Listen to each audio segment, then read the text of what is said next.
On this episode of The Open Road, I finally have the Tesla.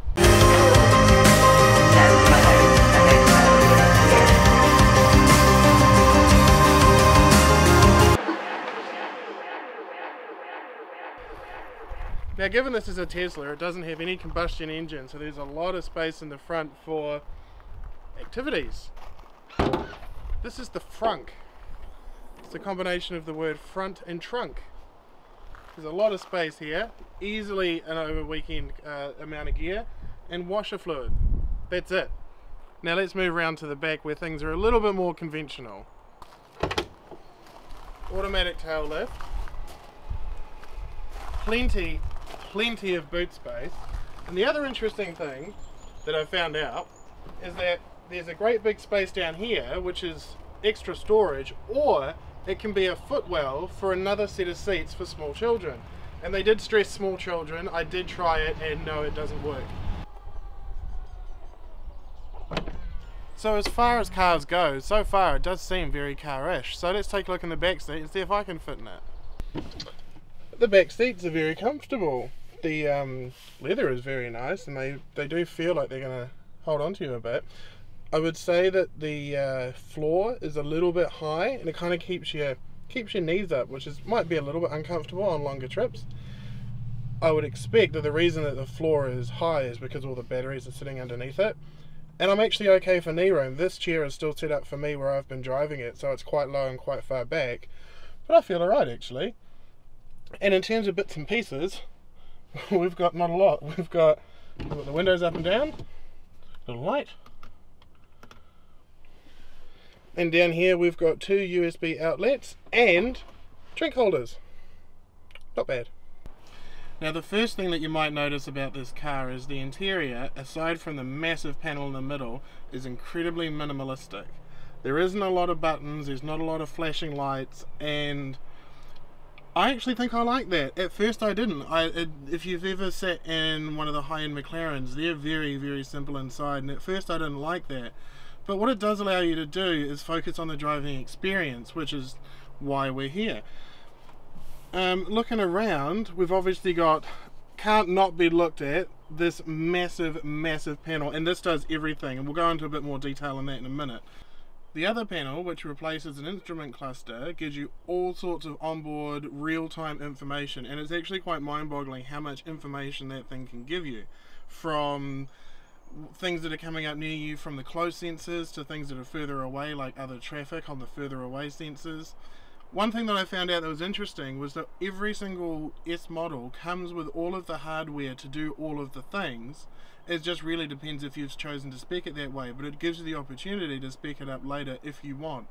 The only thing that this one hasn't got, which has been disabled for journalists, is the autopilot, which is a shame. That is something that I wanted to test, but as soon as it's ready we can just download it and then it's there. Isn't that cool? The only 2 buttons on the dash is this button, which opens the glove box, and this button that does your hazard lights. Everything else is controlled by this dashboard, and it's impressive. The system has its own 3G SIM card in it, so it can update itself, it can use Spotify, all of those sorts of things. Climate control's controlled off this, the music, and every asset about the car, all of the things that you might want to change while driving or for personal preference, is all adjusted off of here. In this setting here we can change everything about how the car feels and reacts. For example, you can change the way the steering feels, you can change the way the power is delivered, and we're going to talk about ludicrous mode a bit more detail very soon. But it's got things like creep mode. If you've ever driven an automatic car, which this sort of is to drive, when you take your foot off the brake, the car's idle will start the car moving forward.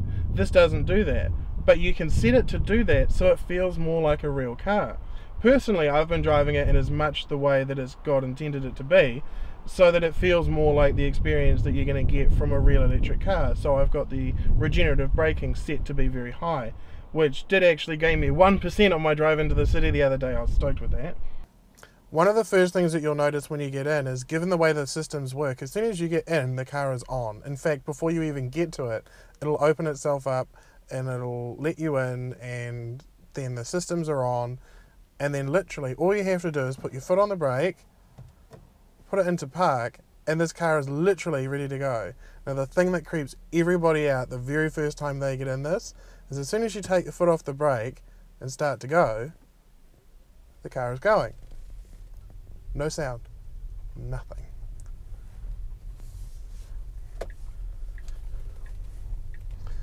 The interesting thing that does is that because you're driving a car that has no engine noise, and a performance car at that has no engine noise, because you can't hear the engine, you start to hear everything else.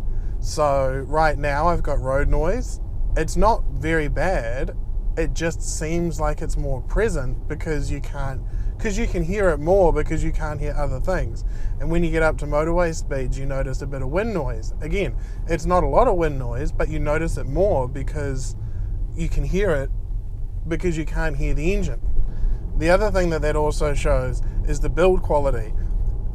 In almost every single car I've been in, even with the engine noise, you can hear a squeak here and a rattle there. This, nothing at all. This build quality is amazing. You can't hear a single rattle, nothing. Everything feels nice, quiet, dampened. It's very, very impressive.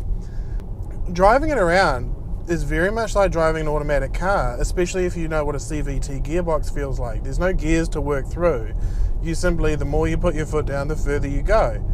And now that we're getting into an open road, you can put your foot down and there's just a very, very hint of whine from the electric motors, and that's it. But now you can hear the road noises come up a bit and the wind noises come up a bit. But in the grand scheme of things, it's still quieter in here than it was in the Cupra, for example, that I reviewed last week. Now, in terms of actual performance, we will do ludicrous launch because we have to. However, even just normal driving, putting your foot down, your sort of 80 to 110 passing maneuver is absolutely mind-blowing in just the normal sport mode. If you put it over into the ludicrous mode, it's even better. And then you can do the ludicrous plus mode, which was downloadable and updated to the car's system so that you can get it from the original claimed 2.7 seconds 0 to 100 to 2.2 seconds to 100 kilometers an hour. And it's fun. The steering, it's electronic, it's fly-by-wire. You know that I'm not a fan of that. And yes, it has the same problems, which is why I'm not a fan of that kind of steering. But it's, yeah, it goes where you tell it to, and it's a nice positive feel, but again, no feedback. So I've been a little bit reluctant to push this car too hard because it's damp out, and you just can't feel you can't feel how you're going to lose it when it happens. So from that, I think I would rather wait till a track day, which we will do, which I've had that conversation with Tesla, and we will do that another day. The ride in this is very, very comfortable. It's got adaptive suspension, and that's not like your magnetic suspension where it, constantly asking. It's adaptive to the point where if somebody has hit a pothole in the road and the car senses that, it'll then upload it to the cloud or whatever and tell every other Tesla that in that area there is a pothole, so raise your suspension a bit and supple it up. Yeah. And then all the cars can download all this information, and then it's a shared knowledge. And it's stuff like that that blows my mind about the potential of where these cars can go. I mean, a unified knowledge of roads in the country, that blows my mind. And there's so many little bits and pieces like that about this car that are just next level thinking. Next level thinking. Tesla's also really safety conscious, and I sat and chatted with the guy on the phone. I was asking him a bunch of questions about the car after I've been driving it for a while. And like I said, when we're around the back of the car, there's the opportunity to do the extra seats. But if you want those extra seats, you have to specify before you buy it, because they make the rear end stronger for crash collision or whatever it is, assuming that you're going to have little ones in the back. Now, who does that? Most people, you put in a car seat and it's like, oh, well, that's it. You just put in the car seat. These guys actually care about the occupants and the community and I find that almost bizarre from a company like this. You know, I mean, we've all seen the movie Fight Club and the analogy when he's talking next to the girl on the plane that if there aren't enough crashes, they don't do a recall. Whereas like these guys, one little thing, and it's like, okay, we need to update something, you know, or, oh, you're going to have kids in the back? No, we're going to up that safety. We're going to make the car stronger for those kids, you know. And then also, obviously, the way that the company is talking about the green sustainability and the future, and the way that you can literally wire up your house roof with the solar panels through the box to charge your car, and then, you know, no trees were harmed in the making of this drive. All of these little things together make me like Tesla as a company, you know. And I mean, obviously the name from Nikola Tesla, I mean, they've taken that on board, and I mean, that in itself speaks volumes, but I mean, it's an absolute joy to drive. It's smooth as silk. The surfaces are amazing. It's very, very easy to drive. It's very easy to have fun in. Like I said, the only problem that I really have is the steering, but that's a problem that I have with every piece of electronic steering, and that's something that I'm probably going to have to get used to and adapt to, because now that I'm in the Tesla mindset, it's all about moving forward, you know. And that's cool, I get that. I will have to adjust, but, you know, this isn't a true performance car in that sense, you know. I mean, like when I reviewed the GT86, the fact that they had electronic steering really upset me. The fact that this has electronic power steering, it's not the end of the world. Like, it's just one of those little things that bugs me because I'm a little bit old school. But okay, so we need to obviously talk about the green aspects of these cars. We live in a beautiful country, want to keep it that way. So okay, so one person, when I put it up on the social media, you know, what questions have you got? And we know with things like the Prius, the batteries are an issue. With this, the battery life is supposedly going to be 800,000 kilometers. Now that's double what my Land Cruiser's done. And on top of that, there's an 8-year warranty with the batteries, but the company hasn't been around long enough for that actually to have expired.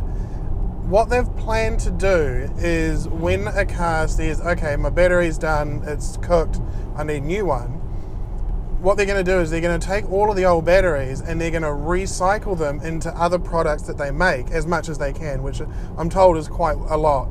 So little things like that tell me that this company is all about sustainable futures, and I like that. One of the things with these electric cars is a lot of people will turn around and say, oh, it's electric, and all the naysayers. The thing is, and I've said this before and I'm going to say it again, if everybody that wasn't overly fussed about what they drove an electric car, the whole entire carbon emission things for all of the petrol heads, all of the motor racing, everything would no longer be an issue. Demand would go down, so price would go down, and there'd be more cheaper fuel for everybody that really is motivated about driving a combustion engine, which I get. I totally get. I'm a V8 guy myself. I get that. So cars like this are going to enable that. So you should encourage everybody you know to get one. And as I said, this car is not cheap. It's basically $250,000. I don't know why they gave it to me, but they did. But the Model 3, okay, the Model 3 is already, you can pre-order it in New Zealand, and it's going to be around $60,000, which is still 20 grand cheaper than an i3 BMW. And it's going to give so many more people the opportunity to get into an electric car. The Model 3 is very similar to this in the way that it looks and what it is. It's got a slightly less battery, it's got slightly less power, slightly less 0 to 100, but effectively it's a very similar car. I mean, think the difference between a Mazda 6 and a Mazda 3. It's not as Mazda 3 as it, yeah. So that's going to present an opportunity for a lot more people to get into electric cars, which I'm very excited about. I would love to drive this car every day as my daily driver. I think that besides the fact that it drives great, besides the fact that it looks great, besides the fact that we're doing wonderful things for the environment by driving these kind of cars, it's a brilliant car as far as cars go by themselves. Now, don't mess with your sound system, don't mess with your speakers, there's nothing wrong with them. This is quite sensational. Watch this. Alright, we're doing it. Ludicrous mode, equivalency, around 670 horsepower, claimed 2.2 seconds, 0 to 100. I'm nervous. Holy!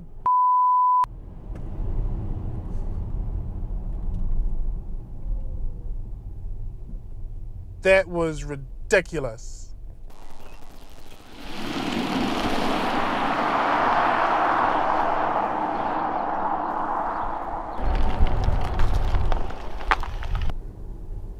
Okay, it's my last day with the car, and that scene there, I was just overwhelmed with what this thing can do. It's absolutely mind-boggling, to the point where it actually messes with your brain. Like, you can't comprehend what you're seeing against what you're feeling, and it's a hell of an experience. The only thing I can try and relate it to is if you've ever been to Rainbow's End or any other fun park where they take you up and they drop you. Feels like that. That's what it's like to accelerate in this car when it's in full silly mode. It's awesome. But let me give you some final thoughts, because it is my last day with the car. I'm taking it back to Tesla now, and I miss it already. I love this thing. I absolutely want one. Absolutely, utterly want one of these cars. How can I explain it? Okay, so when you buy a Tesla, you're not just buying transportation. You're buying into an ideal, a mindset, and a community. And all of those things I want to be a part of, unequivocally. I want to be a part of what this car is and what it represents, and particularly where it's going. The only problem that I've had with this car so far has been the charging, because I'm not used to it. It's something different, and particularly in my case, it's highly inconvenient at the rate that it happens. Those things are all going to get remedied over time, and the more people that buy these cars, the more things are going to be, you know, feedback's going to come in, we want this, we want that, and then it'll happen, it'll change. I don't think it's going to be overnight. I would drive this car from today if I could, and it would be my daily driver, and I wonder if it could be my only car. Like, wouldn't sell the Land Cruiser, but I do think that this is the future. I think this is where the future of motoring is going, and I want to be a part of it. i3, that's cute. But yeah, thanks for hanging out. Hope you enjoyed the video. If you did, give it a thumbs up. We appreciate that feedback. And if you want to get the word out, share this video. I want everyone to know about electric cars. There is obviously a lot more to know though, actually, now I think about it. And on that note, we have been talking with Tesla about doing a lot more content around these cars, just because there are so many aspects to it. This was actually quite a hard video to make, to pick and choose what information to put in. So we will be doing more. And I am going to drive an electric car from Auckland to Wellington. That's going to happen, just to prove a point. But anyway, if you want to see that or any of the other cool videos we make, hit that subscribe button. We appreciate the thumbs up, and we will see you next time on the open road. Thanks for watching.